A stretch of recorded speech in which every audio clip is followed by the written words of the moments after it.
For joining DirectWomen for today's webinar on a view from law firm partners on corporate board service. My name is Kelsey Belma, and I'll be your technical moderator behind the scenes. I am the Director of Programs and Operations here at DirectWomen, and I'm excited to be hosting today's session. Before we get started, I'd like to run through a few housekeeping notes.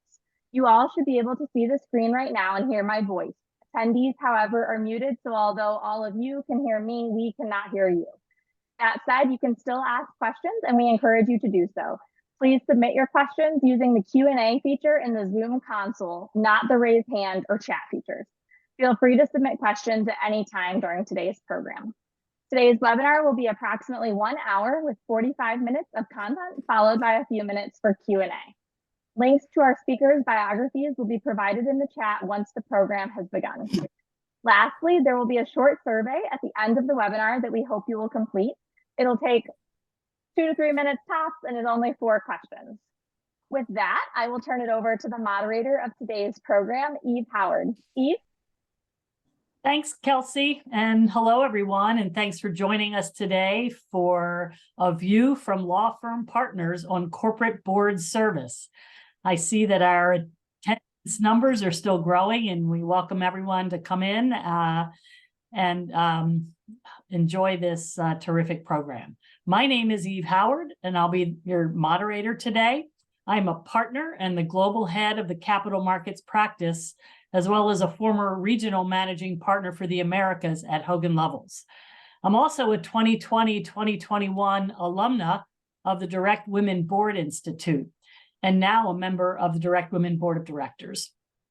For more than 15 years, DirectWomen has focused on fulfilling its mission to increase the representation of women lawyers on corporate boards. Our work includes identifying highly qualified women attorneys and helping them position themselves for service on the boards of major companies, as you'll hear a lot more today from our panelists. And through our programming like today, DirectWomen helps to create a pipeline of women legal leaders who can effectively serve in corporate boardrooms. We often also get outreach from companies that are seeking qualified women as board candidates.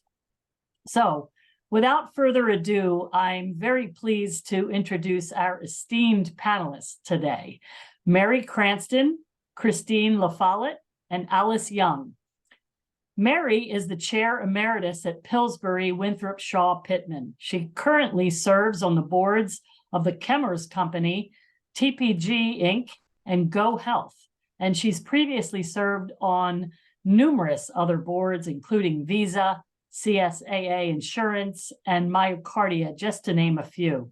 Mary is a 2007 alumna of the DirectWomen Board Institute. So welcome, Mary. Chris is a partner emeritus at Aiken Gump, Strauss, Hauer, and Feld, and a director on the board of Holly Energy Partners, LP. She is a 2019 alumna of the DirectWomen Board Institute. Welcome, Chris. Alice is a former partner and chair of the Asia Pacific Practice Group at Arnold & Porter K. Scholler. She previously served on the boards of Axis Capital Holdings, Mizuho Trust and Banking Company, and Yasuda Bank and Trust Company. Alice is a 2008 alumna of the DirectWomen Board Institute. So welcome, Alice, and thank you all for being here with us today and sharing your insights. I think without any further ado, we'll get started, and I think it might be a great intro if each of our panelists would share your board story, telling us how and why you first joined a corporate board, and then in that, perhaps whether you felt the leadership roles you served in your firms were helpful.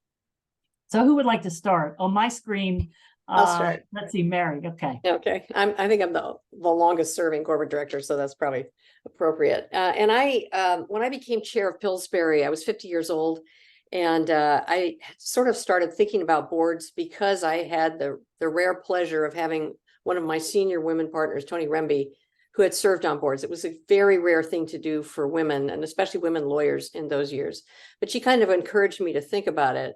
I'm going to mention just a few things that will be themes that we'll be picking up later as we talk about your journey to a corporate board. But I had figured out by the time I was the chair of the firm that it was my own thoughts about what was possible that were more likely to stop me, my own fears that were more likely to stop me than anything out there. So I sort of started to think about what I thought about being a woman corporate director and what I thought might stop me, et cetera. And I realized I couldn't even picture a woman being invited to be in a board, let alone, actively recruited. So I started just working on my head, visualizing these things. And if a fear came up, I would sort of pat it on its back. And I've learned that if I do this, things start to serendipitously happen. So I was sort of in this process when, out of the blue, I got a phone call from a buddy of mine in Florida who had a friend who was the plaintiff's lawyer in a major nationwide longstanding price fixing case in the graphite electrode business. And they were in the settlement mode. And the federal government, as one of the requirements for the settlement, was insisting that one of the defendants put an antitrust expert on its board. And the company was really resistant to that. They didn't want to have a director, stuck down their throat. So they said, if you can find a female CEO, we're all CEOs here, so she has to be a CEO, and we need a female, so it has to be a female, who's also an antitrust expert, we'll take her. And I'm sure they thought it was a null set. But my friend remembered that I had just been elected the CEO of Pillsbury. So she called me up, and I was an antitrust expert. And I said, oh, that sounds interesting. And so I interviewed with them. I probably still wouldn't have gotten the job, except that it turned out their defense lawyer was an old buddy of mine who said, oh yeah, she'll be great. So I end up on the board. I did have a few months of, not being the most popular director because of the way I got on the board. But over time, over many years, I ended up the lead director of that company. So that was the story. I think there's a lot more to getting your own head organized around this than sometimes meets the eye. So I'll stop there. Thanks, Mary. Chris, how about you? Well, hello, and thank you, Mary. Your comments, I think, were insightful for many of us. I was actually asked to join my first board in 2018 by a former colleague. So very surprising. And I think the reason I was so excited is I had not pre-planned this, but I've always worked with boards of directors in my practice. I have been around business world. I was partner in charge of our Houston office. I was on the management committee. And I just saw what incredible difference it makes when people work together strategically and can add value. One thing I would note for the law firm folks that are on here, many of the law firms have policies concerning their attorneys being on public boards. Obviously, conflict issues, SEC disclosure issues, things of that nature. So I would recommend that you start the conversation early when you start getting close to having an opportunity. In my case, I did need to negotiate because I was close to mandatory retirement and I needed something and wanted something to do. So that worked out well. And the other thing I would say, help your friends who are in-house counsel.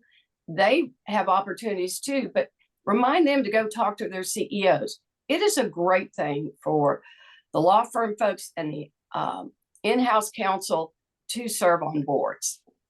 So let me turn it over to Alice. Well, as usual, Chris and Mary have some unbelievably insightful information and background. My route was maybe a little bit different and maybe similar in many ways. In 2007, I had already about more than 30 years of practice in law. I had pretty much done it all as a law firm partner. I had built a practice from scratch. I had chaired the department. I had served on management committee, and a friend had suggested that maybe I should think about the possibility of going on corporate boards, and suggested DirectWomen as a way. And so I was in that second class of DirectWomen. I had already been on a private company, a Japanese bank board, and had been serving for over 20 years, both Yasuda, the initial Japanese bank, and then they, through a series of mergers and amalgamations, Mizuho Trust and then Mizuho Finance. So I had been familiar with the boardroom and had, at that point, my children had gone off to college And I thought, okay, what next? I've done everything. What can I next do to challenge myself? And so I was thinking very hard about it. I confess that I wasn't doing a lot about it other than having built a wonderful network of women at DirectWomen. The Institute was fantastic. I met terrific people, both in my class and also the people who were teaching the classes. It happened that the general counsel of Blackstone had met me a number of times through the Council on Foreign Relations, which I had been a very active member of. And he also knew a number of people who knew me. And he knew that I was on the board of Mizuho Trust. And so we thought that maybe, even though I was a partner, an active partner in a law firm, that perhaps I might be able to join a public company board. And he was on the board of Axis Capital. So to Christine's point, it turned out that because I was already serving on a private company board, the thinking was, oh, maybe she can do this. And I went back and talked to my law firm partners, who initially were very reluctant because of the potential for future conflict of interest, if not present conflict of interest. But I think I was persuasive and they allowed me to do it. And it was a really wonderful and new stage in my legal experience, not actually in my expansion of my capabilities. You know, these are really great examples of, you know, how this happens. I think maybe at the beginning of this, we should put the real paradox on the table that we're dealing with as women lawyers. And that is that the industry in general, the boardroom industry, doesn't think that they really need a lawyer on the board. They think they can hire lawyers.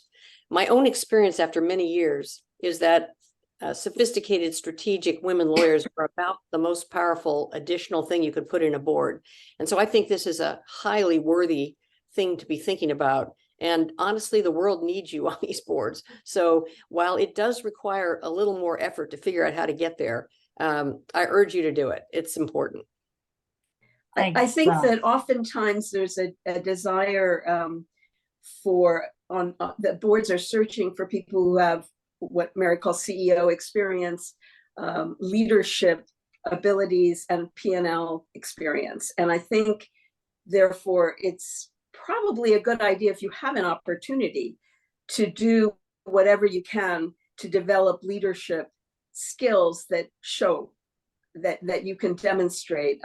In my case, I started a branch office of an international law firm from scratch. So I was responsible for the management, for the P&L, and I chaired the department. There are many of those kinds of responsibilities that actually do translate pretty well in the boardroom. Yeah, well, thank you all. And I think that's a great segue into, I mean, we all were alumna of the Board Institute that DirectWomen holds and each year. And I think that the point that you all are making about the value proposition for lawyers is great, but the Board Institute has a particular bent in terms of kind of retraining many of us who have spent our lives touting our roles as lawyers to focus more on the business people and the business aspects of what we do. Alice, to your point. And so I wonder if you all want to comment. Chris, do you want to comment on how the Institute maybe helped reshape your thinking? Oh, delightful. I was very honored to be invited to join in the class of 2018. And I totally was a lawyer brain, focused lawyer, fix problems. The Institute, you start out with a 2-day workshop, which is incredibly inclusive and not only addresses the written aspect like a bio and a resume, but also the interaction. And one of the engaging speakers was Hillary Self, who is a professor at Georgetown.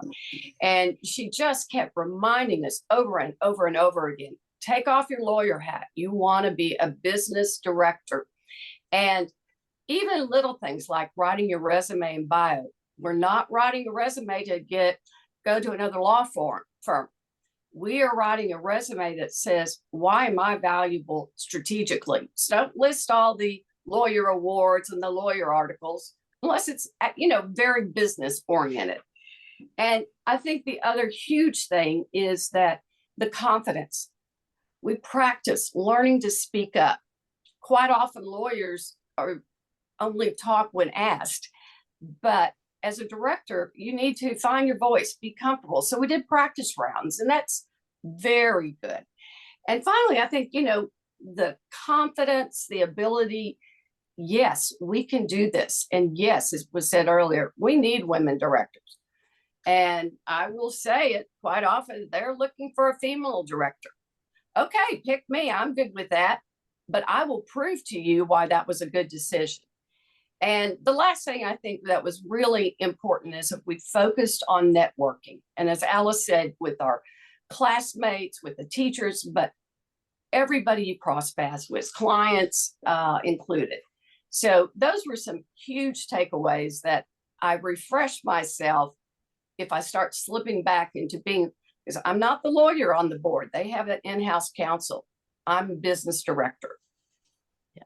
And I think that having leadership positions within law firms is a great way to establish yourself as a business person, because often these leadership positions are running practice groups or running regions or running offices. These are like mini corporations in and of themselves. And so I found that when I was in, board interviews, talking about that and talking about the law from a business perspective really helped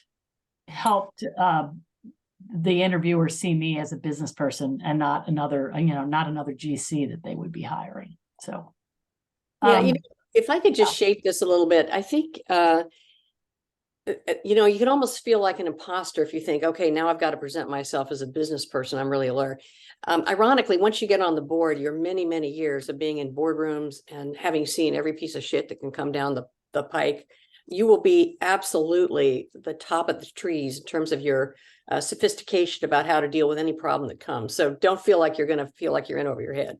In fact, you'll be one of the real gurus of the board. But it's sort of to get through this initial problem that they don't think they need lawyers. And what I did was because I was a 40-year litigator, so I didn't even have any, kind of deal side except antitrust resolutions to get deals through. So it took me a whole weekend, but I spent a weekend just tearing apart everything I had done, running the firm, but also in my business career and in the industries I knew well. And I just pulled them into buckets of true contributions to business transformation. And then I put the resume back together, presented as, I did have the advantage of being the CEO for 10 years of a law firm. So that gave me a chop that most people don't have. But even so, I put it into these different organizational structures like profit maximization, revenue growth, all these things that I had contributed to one way or another. And it made a pretty powerful resume.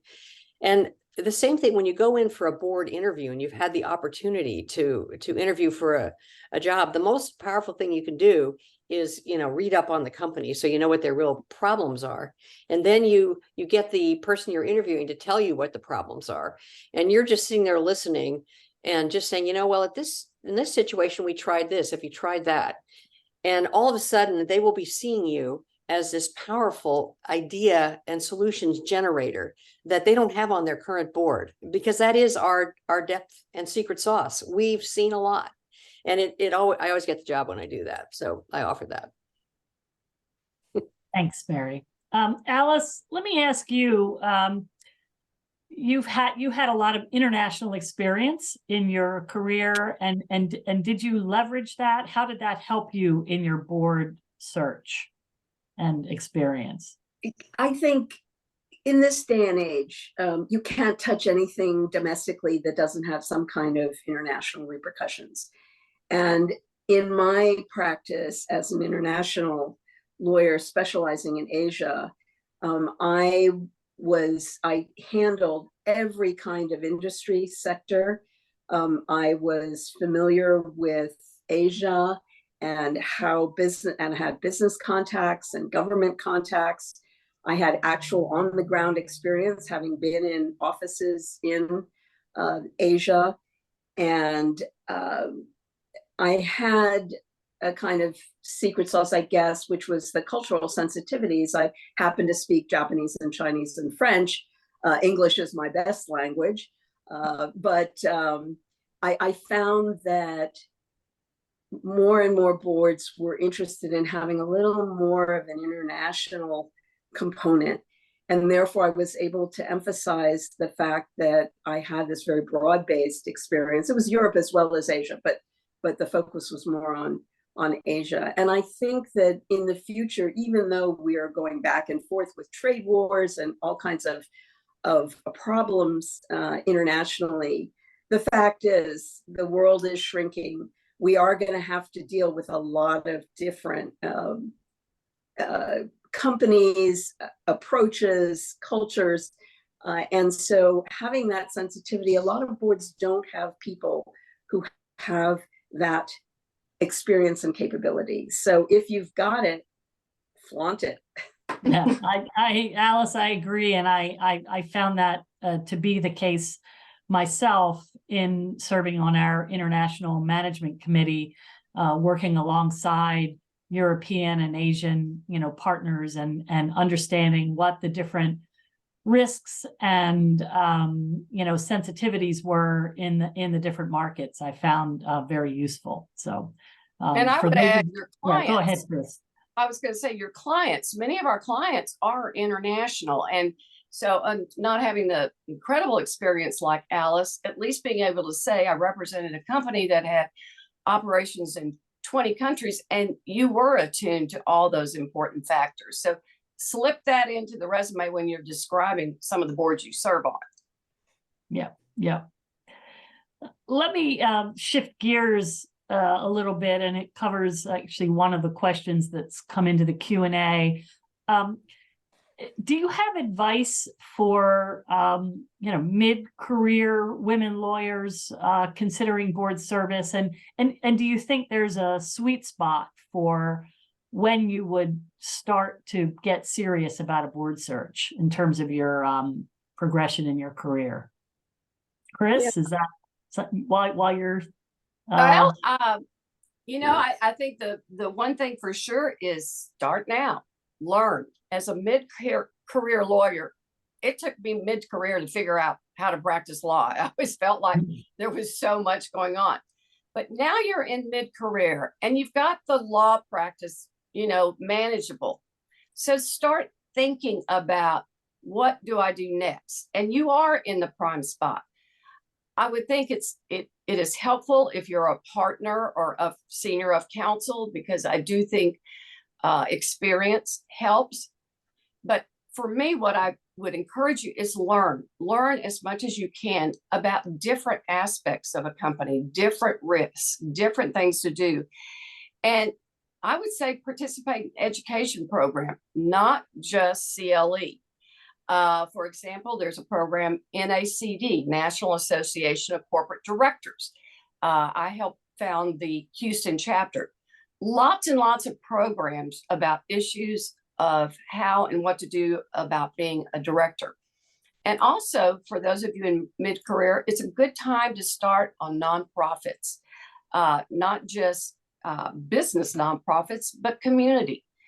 If you are genuinely interested and have a passion to serve, join that board, serve it fully, and there will be other executives that have that same passion and they will see you in action. And, the networking, it's something we keep referencing. It's not a bad word. Make those relationships, keep those relationships, because you are who you present yourself to be all the time, not just on one-off meetings. So you build that integrity and trust by participating, I think, in these different organizations. Yeah. I think that's such good advice. And I just add a couple things. One is, particularly at mid-career, it is time to start looking to see if you can get a hat in your law firm that makes you a business leader. You're running a piece of the business, because that that is a kind of something you can add onto your resume. It's actually not what is going to get you the job, but it does check a box that you've been responsible for a P&L or managing a significant number of people. And it's very important that you pick something that does look like a business credential. You know, for example, I don't think running the associate program is going to help you very much, but running, the M&A practice would, for example. And then to just reinforce that networking point, in your mid-career is when you start building relationships with the people who are going to be, kind of your lifelong acquaintances, and they're going to be moving around. It's also time to look for people that care enough about you to pay attention to your career, who might already be in a position to be around boards or influence boards. Because for lawyers, your best way of getting on a board is being sponsored in by somebody that knows you well. And so we'll talk about networking, I think, all the tools and techniques that will help you enhance it. But that is a very, very important piece of this whole building to a career. And, it's harder to get on boards until you're kind of in your 50s.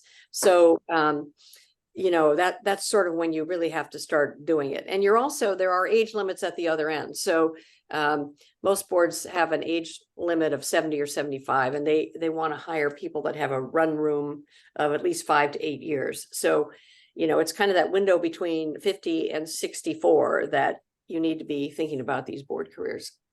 Yeah. And Mary, to your point of the runway, and also to Chris's point about nonprofit boards, I can't stress more highly how useful, in fact, nonprofit boards can be. First of all, you should join a nonprofit board because you really are passionate about what they do. I mean, don't just go to a whole lot of different nonprofit boards and try to be on them and, periodically slide in and out. It is really crucial to care deeply. And the most amazing CEOs and heads of organizations are on those boards. It's an opportunity to meet them, to get to know them, to have them see how capable you are. Join the finance committee, the leadership transition committees and whatever, where there's some real work involved, but it also shows your abilities. And you get a chance to really rub elbows with some fascinating people who in and of themselves are interesting, but also can be terrific contacts. I found that my being on the board of Aspen Institute, a values-based leadership program, and Asia Foundation and the business committee of the Metropolitan Museum were wonderful resources for interesting people, interesting problems, and in the end, wonderful introductions that turned into lifelong friends, but also those who would be good proponents for joining boards. And just to be really clear about this, it's not the nonprofit board per se that is going to qualify you to be seen as eligible for a public board. That link will not be made. The real power here is the networking that you get out of these nonprofits. So in your limited time that you have available, finding that sweet spot of what you really care about and a power board is kind of where you want to go. Right. A great segue now to the networking discussion that I know we want to have. Part of the Board Institute, part of the learning, at least for me, was it's something like 70 or 80% of board positions are achieved through networking. It's a very small number that you would actually go to a headhunter, or a headhunter would come to you to talk about a board seat. So it's all about the networking. And I'd say at any stage of your career, whether you're a first-year associate or a retired partner, start and continue and nurture your network. So Mary, we know that all networking connections are not equal. And maybe you could share some strategies about how you've leveraged yours. Sure. Well, you know, when I retired as the chair of Pillsbury, I've been on this one board all these years, and I decided I wanted to have a full board career, which I have had. It's been wonderful. It's a great second career. But because I'm a lawyer, I knew that the headhunters weren't going to do me any good. When you say most board seats go without a headhunter, for lawyers, it's virtually 100%. So, so I spent a weekend literally going through my lifelong, part of it was on a Rolodex, and my lifelong contacts. And I made just a list of everybody I knew who was potential, who knew me well, who would be around boards. And I had a little grid where on this side it was who knew me well enough to help me and who was really connected to boards. And that was the upper quadrant, of course, that was the sweet spot. And I didn't just sit there for a few minutes off the top of my head. I literally did this, and I ended up with this huge list of potential people.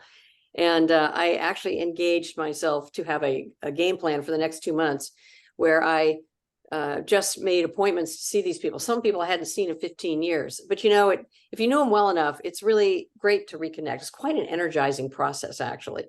And I had created a good board resume that made me look like a business person. And I went out there and we would have coffee and lunch, and I would just say, you know, I'm just thinking about this. I put together a resume. I'd love your comments on it. What do you think?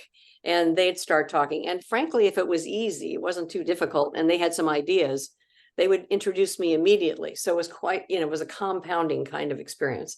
And it took me about a year to go from one board to 6 through this process. Board recruitment takes a while.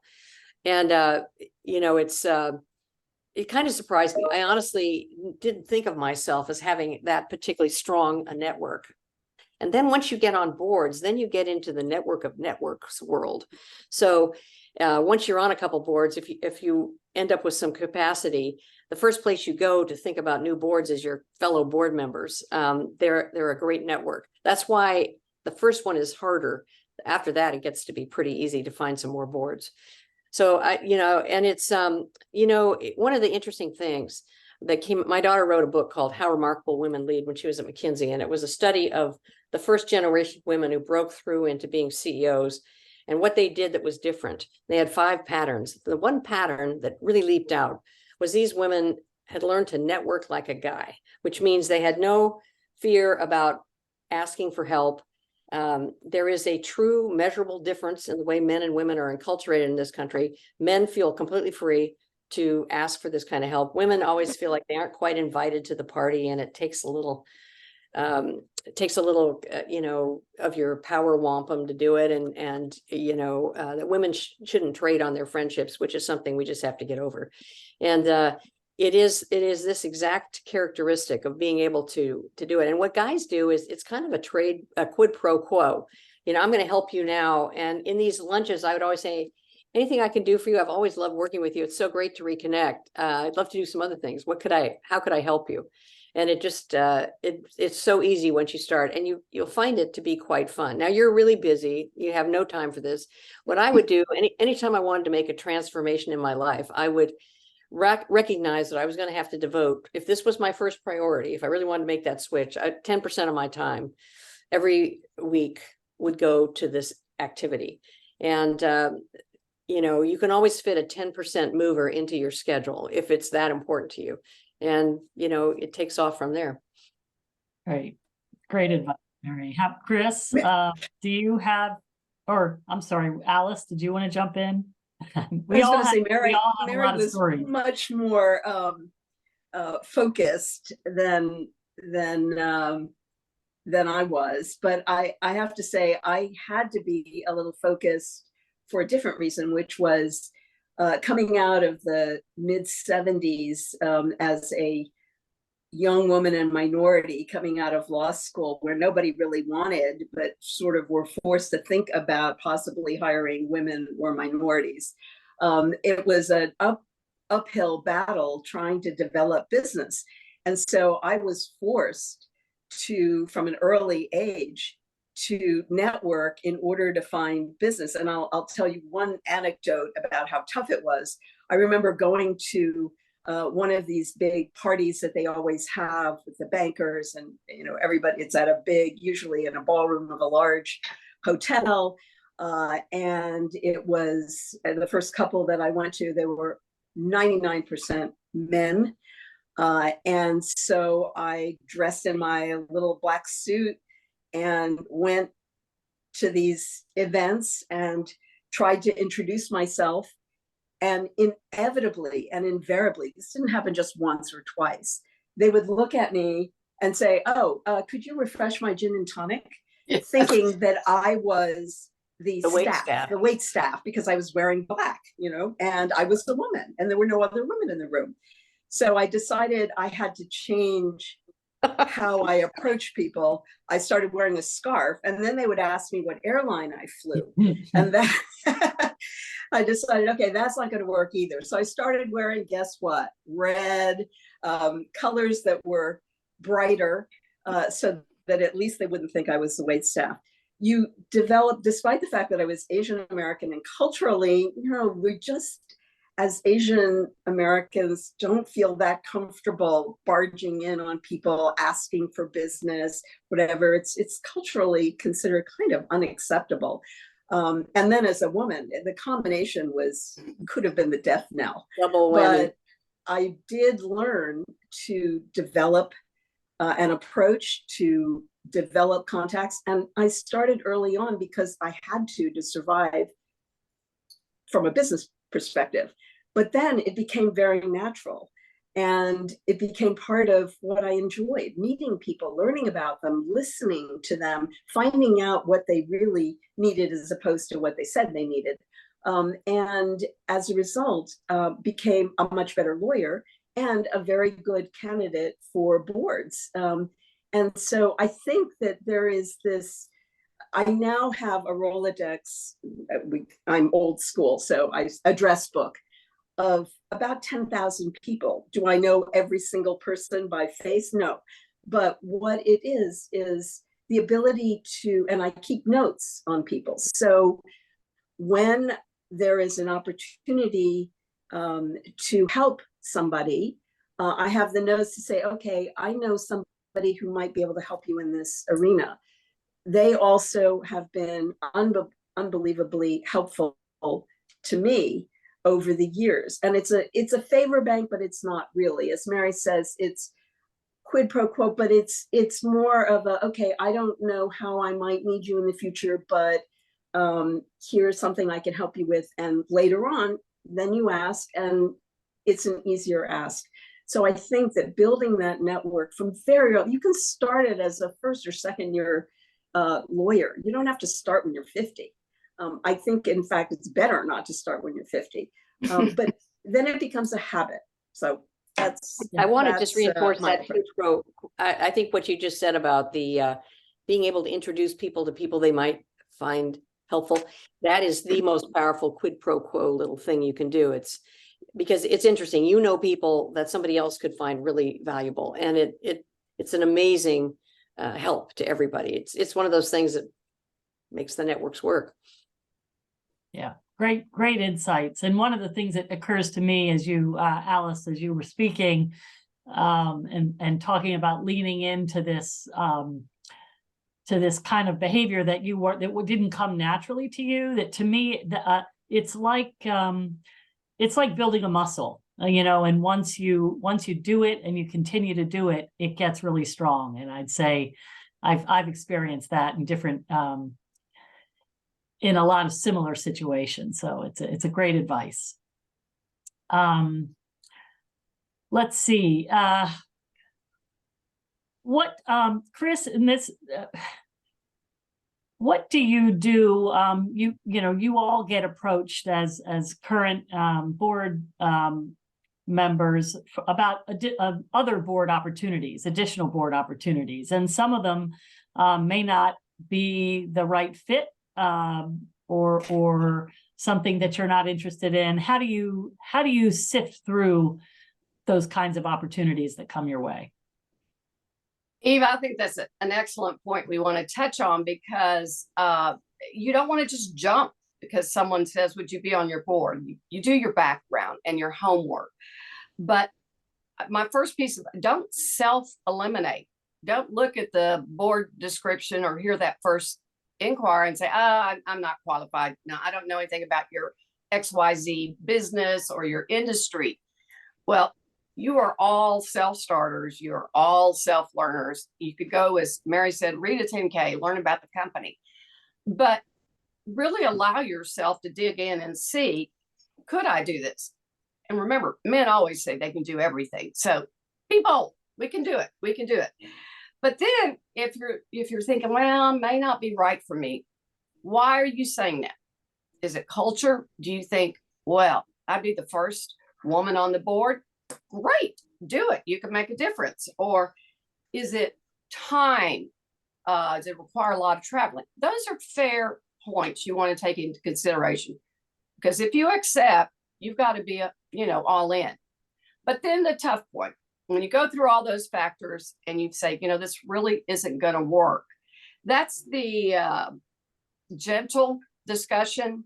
And as you've had to turn down client situations or whatever, you want to handle it thoughtfully. You want to say, this is so interesting. I am very appreciative you considered me. And I would want to be able to do the best I can, but at this time, I'm not probably your right choice. Some follow-ups, but I know a couple of people I would love to give you their names if interested. And, I hope you would keep me on your list. And if another opportunity arose at a different time and stage, that I could be considered. Because a thank you, they spent time and effort, and you don't want them to walk away thinking that you rejected them for some, terrible thing that they can't fix. You want to take it and say, it's not really my time and season, or just not the right time to do this, but then keep the doors open. And I feel like that has happened to me, and surprisingly, I can get another call. So it's not one you want to jump at quickly, but be thoughtful. One myth I'd like to bust is that people sitting on boards get calls all the time because, especially if you're on a number of boards, they'll assume you're boarded up, or you've been on a set of boards for so long, people don't even think of you when they're thinking about the candidate pool. So I have always found that when I end up with some capacity, if I want another board seat, I have to start this whole networking thing over again. There's an element of making it happen. And I find if I'm not stirring the pot, not very much comes my way. If I am stirring the pot, a lot of stuff shows up. And the other point I meant to make earlier and didn't is we are all more comfortable with our female networks. Frankly, we feel more supported in female networks. And I'm not saying disregard your female networks. They're critical to your sanity, but it's your male networks that actually have more gearing power for finding board sponsorship opportunities, just because even today, there's a lot more men on boards than women. And so when you make these network maps and start these processes, make sure that you're especially hitting up men that you think might be helpful. It's really an important piece of it. Yeah. The first board opportunity that came my way was a private company, family owned, and they were looking to get a more independent board. And I have done all of my work in my practice was representing public companies. And I thought, well, it might not be the greatest fit, but I went down the line with it and thought it was super interesting. We wound up both concluding that we weren't the best fit. But what happened was literally a month or two later, when I had my second opportunity, I was 100% more prepared. Having had those interviews, having experienced that, knowing even at the outset, it was probably not the right board. But having, so it was a great thing to do, but I will say, and you hear this at the Board Institute, you don't want to go down a path too far and then pull out at the end, because then you may not get that next call so easily. So it's a little bit of an art and not a science, but lessons to be learned there. Okay, we are at 45 minutes. So I want to see if open this up to see if we have any questions that are coming in. I see we're going to thank our sponsors here as well on the screen. Here's a question. I think it would be good if our panelists have a view. Someone has asked whether it's particularly important if you have experience in certain sort of strategic areas like employment law or ESG or DEI. I'd add cyber to that. Do you see that as adding to the candidacy, if you will? Does anybody have a view about that? I know in my own view, I have a strong view about that. Go ahead, Mary. I'll see if it's the same as mine. The irony is that those skills will be incredibly valuable once you have the board seat. But that's exactly the kind of skill set they think they can hire without putting somebody on the board. And that's why you have to go to all this trouble to reshape your resume to show that you're a strategic business thinker, not somebody bringing legal skills into the boardroom. It's really unfortunate, but that's the simple case. You just won't get through the screening and hiring if you're focusing on those skills. The one that might help is cyber, but generally the boards are thinking of cyber in terms of the legal regulatory problems, and then the real issue is my network and my information systems. Are they protected? And they will see the lawyers as having no input on that second question, which is the one they care about. So it's a prejudice developed over many years. Does anyone else feel differently? I think that there are some boards that are actively seeking on their boards certain kinds of expertise, be it whether it's cyber or ESG or whatever, so that they want within the board and not just an outside consultant that they hire. So I think for those, if you have that background, you can certainly target those boards, but that would narrow what you're trying to do in terms of picking up boards. So I would say, yes, I agree with you mostly, but I think that I've seen many requests for board suggestions which ask for a more targeted area of expertise. That's not legal expertise as such, but it's a broader based industry sector issue that people are concerned about. Well, and to if you will, juggle both of what you're saying, I do think it's helpful in this resume that is a business resume you create, be it the second paragraph or further down, highlight some of your experiences. Don't just put one, just put two. You can always add corporate experience, business experience. But because they might be looking for that specific employment lawyer background or the specific risk analysis, if you have that word in your resume, it does sometimes help pop up, but not what you lead with. Yeah. Someone just also asked, would IP be on the list that I just mentioned? I would say not necessarily. One thing that I see, and often when we as members of DirectWomen Board Institute alumni get notices of available board seats, often what is listed is an industry expertise and industry knowledge. So if you spent your career practicing in the energy field, you're going to have a leg up for an energy company. For me, I spent my career practicing in capital markets and transactional work, which is somewhat industry agnostic, which I feel has been somewhat of a detriment when these types of board opportunities come up. So I try to focus on being a finance, someone with an expertise in finance. So that kind of stimulates me to make one other point, which is as lawyers in big firms, especially, most of you have been around a number of different industries over your career. And the industry expert approach for a board in that segment can give you a patina of background that's very helpful to getting the seat. So a lot of women are kind of reluctant to say they're really an expert unless they were a CEO of a company in that field. So again, it's something we have to kind of get over. Our understanding of those businesses is often highly strategic because we were in there helping them with, life-saving problems and solutions. So I think actually you could be extremely valuable in a number of industries. And my resume does highlight a couple of industries that I had a lot of experience in. It's been helpful over time. Yeah. And Mary, to that point, I think that a lot of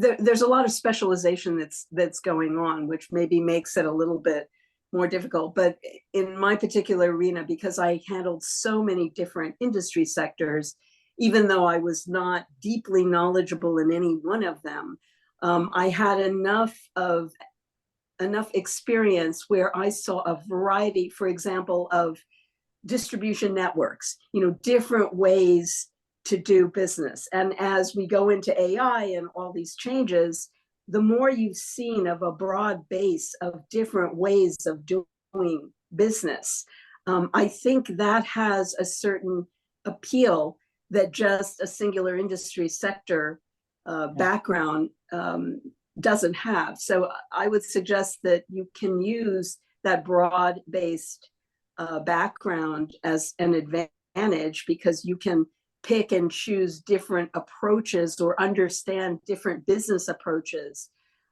to different industry sectors that could be useful as an analogy. Yeah, totally agree. And now, because I don't want to not have this final piece, I wonder if you could all each take a minute and share one sort of concluding piece of advice for law firm lawyers interested in future corporate board service. If there's one, of course, you've shared advice for the last 52 minutes, but if there's one final kind of takeaway that each of you would be willing to share, I'm open to volunteers for who might want to go first. Well, I'll take the easy one, like Nike. Just do it. Jump in. Don't let yourself hold back. And I think, as we've talked about, networking is not a dirty word. Network is building relationships long-term, not with a goal to say, oh, help me get a board position, but building relationships that show your integrity, your trust, your ability. And I think that is something that, when we get too busy practicing law and we're very, very focused on solving the problem, it's helpful if we can articulate and demonstrate that we also are someone that can think about building and in creating strategies and avoiding risks. So I love the Nike commercial. Just do it. Thanks, Chris. I think it can be, our stories all show that getting on boards can be somewhat serendipitous. And therefore, I would say you have to work hard to be lucky. And I don't think, I certainly didn't work as hard as Mary in an organized way, but I think that setting aside the 10% time or whatever it is, and then developing some of those networks is really quite important, and from early on. And you can start tomorrow. It's not something you have to wait until you're in your 50s to do. And I think that it is serendipitous somewhat.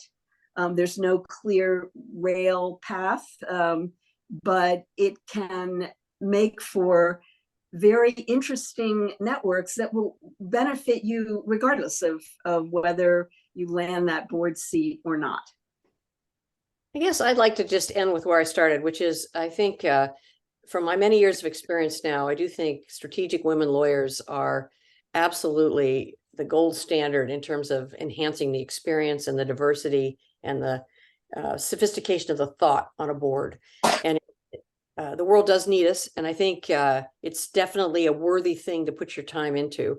It's a real service to the companies and to our American economy. So I just would urge you to think about it. And it does take a little more effort to get that first board than you might think. And it does test your resilience a little bit. You know, you try stirring the pot, nobody buys you right out of the box. But I think the persistence is what does it. And just keep watching your own thoughts about why this isn't happening for you, or what the turn down was. You'll find all kinds of unconscious conditioning in your brain about how you're not quite worthy of this. And you can't stop a thought, but you can pat it on the head and not believe it. It's a quite empowering and important process to get to the point where you have the confidence to really bring all these skills and abilities to the boards. So go for it. Yeah. And I guess I get the final word, which is hard with these three, because all the great thoughts that have already been shared. But I guess I'd say there was a lot of negativity that I learned through headhunters, essentially, about the prospect of women lawyers on boards, really lawyers on boards. And then what I discovered was you multiply that by a factor of some number if you're from a private law firm, as opposed to being an in-house, GC, where you're in constant, interaction with a board, with your board of your company and your CEO. But I guess what I've learned is that the incredibly broad skill set that we bring to bear for all the different stories you've heard from our panelists, we have a great value proposition, and you just have to persist through any sort of negativity that you might initially get, which was surprising to me. I hadn't actually thought about that. So just persist and believe in your value proposition. I think I just want to conclude by thanking this rock star group of panelists for taking the time to share their insights. Alice, Chris, Mary, it's been truly a pleasure to hear your stories. This is all about stories, and I learn from each and every one. To our audience, thank you all for listening in this post-Thanksgiving week.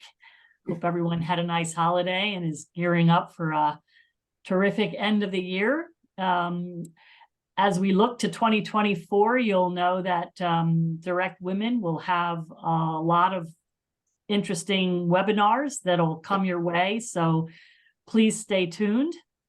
And then finally, you're going to get a brief survey that'll launch automatically at the end of the live program. And if you would take a minute to fill it out, it'll help us improve all our future programs. So with that, unless Kelsey, you tell me I've missed anything, I will give everyone back, I guess, the 90 seconds that is left till 3 o'clock. So take care, everyone, and thank you. Thanks, Eve. Yeah.